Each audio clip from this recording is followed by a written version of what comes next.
What's up, you guys? It's Graham here. So this video is going to be a little bit different. I'm just going to share a funny story from when I first started. It's pretty ridiculous. Makes me look like an idiot, but whatever. I hope it's funny. I hope you guys enjoy this. And real talk, if you haven't added me on Snapchat or Instagram yet, add me. Add me on one of those or both of those. I post there pretty much daily. So if you want to be a part of that, I'm trying to boost up my Instagram a little bit. I'm finally posting, so feel free to add me there. So anyway, to the story. So I started selling real estate shortly after I turned 18, and this is maybe about 5 months in, and I was sitting in an open house.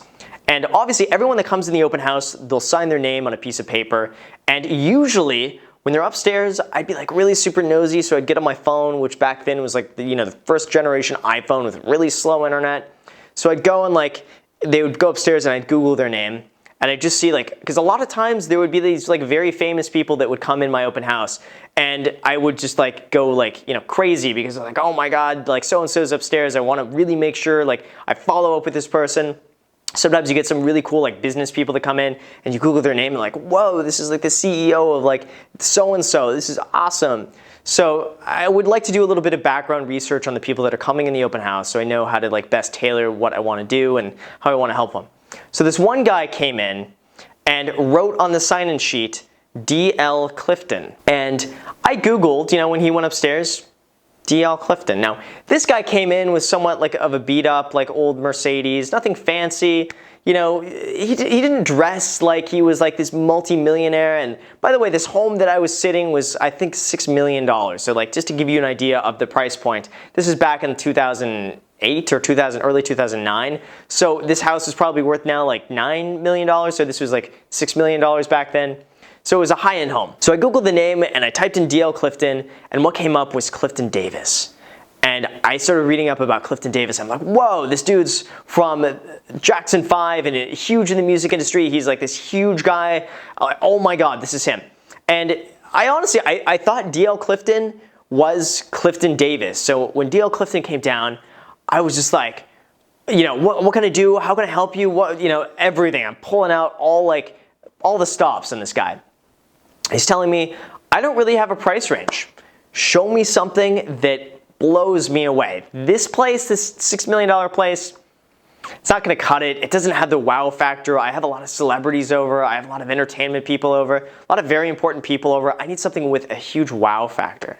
So I was just whoa, okay, cool. And I thought in my mind, being a brand new agent, this is it. I'm going to sell him a $20 million house. I'm going to make a ton of money. This is going to be it. This is going to be my big break. So I started emailing him properties, and he would call me up and be like, you know what, no, let's go up in price. And I think it went up in price up to $40 million. And I just assumed, being this young, naive agent, that yep, he could buy a $40 million house, no problem, because he says he could. And this guy, Clifton Davis, he should be, yep. Why would anybody lie about that, right? So, okay. So I started emailing him homes with $40 million. And I, as this brand new agent, I was an idiot. I shouldn't have done this, but sure enough, he called me back. He's like, I want to see this property. I want to see this property. I want to see this property.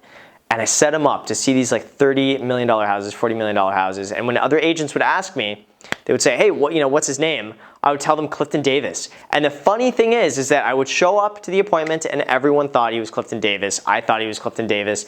It's not like he was ever trying to lie about his name, by the way, pretending to be Clifton Davis.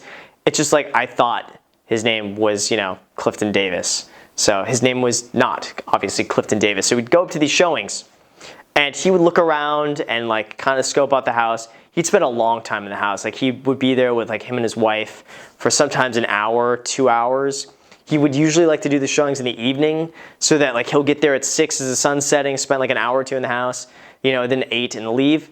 And every home, he didn't want to write an offer on it. I would show him exactly what he wanted. He'd always find something. I'd show them this $30 million house. You'd be like, you know what, no, I don't like the way the sun sets over here. It's too much light in the home. I don't like that. We got to find something where the sun sets this way.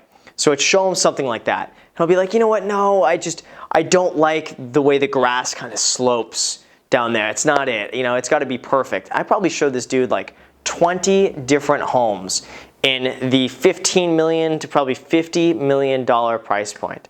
And again, all the agents, they're just Clifton Davis. Clifton Davis. And every home was just like there was something wrong with it. He never wanted to write an offer, nothing. Now, when I was doing this, sometimes the agents, which is customary, ask for proof of funds. So even though I say, client is Clifton Davis, they'll say, okay, that's cool. Show us a bank statement or show us proof of funds. What he would always say when I brought that up, I'm like, hey, this house is perfect for you. You got to show us proof of funds though so I can send it to the other agent. He would say, nah, let's skip that. It's not worth it. If they want to see my proof of funds, it's not the type of home I want to see. Skip that one. They don't want me as a buyer. You know what? I could do without it. Let's keep looking.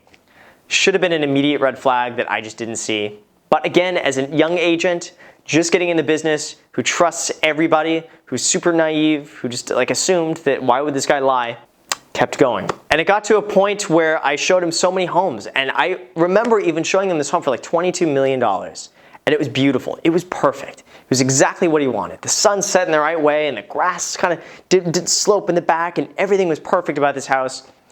And what he said, never forget this, if I bought this home, I would tear it down and build another one. All right, you know, so it just continued to escalate to the point where I felt that like he was just going to these homes to hang out in the homes, to see them as motivation.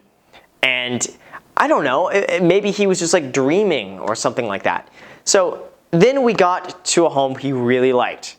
The home I think was like $19 million in Beverly Hills, really liked this home. He wanted to see it again for a second time. The agent says, we need proof of funds. And he's like, you know what? This one I really like. I'm gonna give them some proof of funds. So he shows up to the appointment and he brings his proof of funds. He has this like, you know, kind of weird looking like satchel that he pulls out a few papers and the agent's like, okay, let's see the proof of funds. And it's literally a Microsoft Word document typed up with like how much money he has in his accounts. And he's like, yeah, no, I have like 100 million over here, and I have like 50 million over here, and $50 million in this asset. And they're all like these weird LLCs. It's like, yeah, and blah, blah, blah, LLC, $75 million. It's like typed up on Microsoft Word.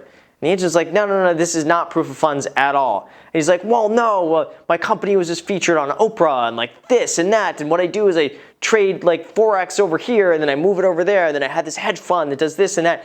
He just kept digging in these stories. And all of a sudden I started to realize, wait a second, something doesn't make sense. So that night, after that whole thing happened, I went on my computer and I looked up Clifton Davis. And all of a sudden I realized, like, wait a second, this is not Clifton Davis at all.